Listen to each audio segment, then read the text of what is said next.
Коми грозит 25 лет лишения свободы. Такие санкции предусматривает характер статьи обвинения, который ему вменяет следствие. Сегодня стартовали слушания по существу в Замоскворецком районном суде Москвы. В самом начале процесса было заявлено ходатайство о фото- и видеосъемке. Объявлено, что в суд не явились адвокаты двух фигурантов дела Михаила Хрузина и Василия Малярова. Поэтому объявлен перерыв. Следующее заседание 27 декабря, в канун 51-го дня рождения Вячеслава Гайзера. Вместе с ним на скамье еще 13 фигурантов. Они обвиняются в создании преступного сообщества, мошенничестве, получении взятки и отмывании денег.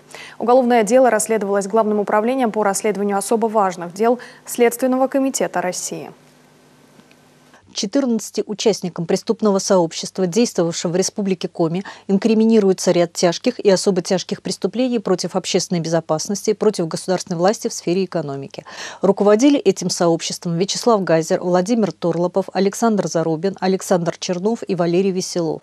Они совершали преступления, направленные на завладение высокорентабельными предприятиями региона, либо установление контроля над ними с целью незаконного обогащения. В частности, после организованной ими приватизации птицефабрики «Зеленская» акции предприятия мошенническим путем перешли подконтрольному юридическому лицу. Также ими было совершено хищение денежных средств Фонда поддержки инвестиционных проектов. Для обеспечения причиненного Республике Коми ущерба следствием арестовано имущество на сумму более 4,5 миллиардов рублей.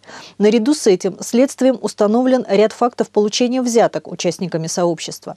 В 2013 году они получили от предпринимателя Самойлова в качестве взятки за общее покровительство 2 25% доли стоимостью в 160 миллионов рублей в уставном капитале фирмы «Автоцентр». Впоследствии эти доли были переоформлены на подконтрольное Чернову юридическое лицо «Отель-сервис» и таким образом легализованы.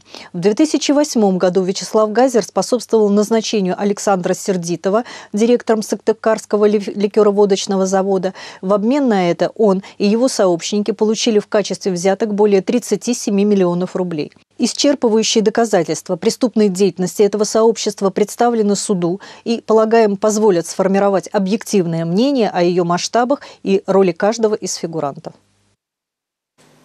Отметим, защита главного обвиняемого настаивала на том, чтобы процесс шел в Сыктывкаре, там, где якобы были совершены преступления. На слушаниях планируется допросить около 200 свидетелей, большинство из которых проживает в Коми.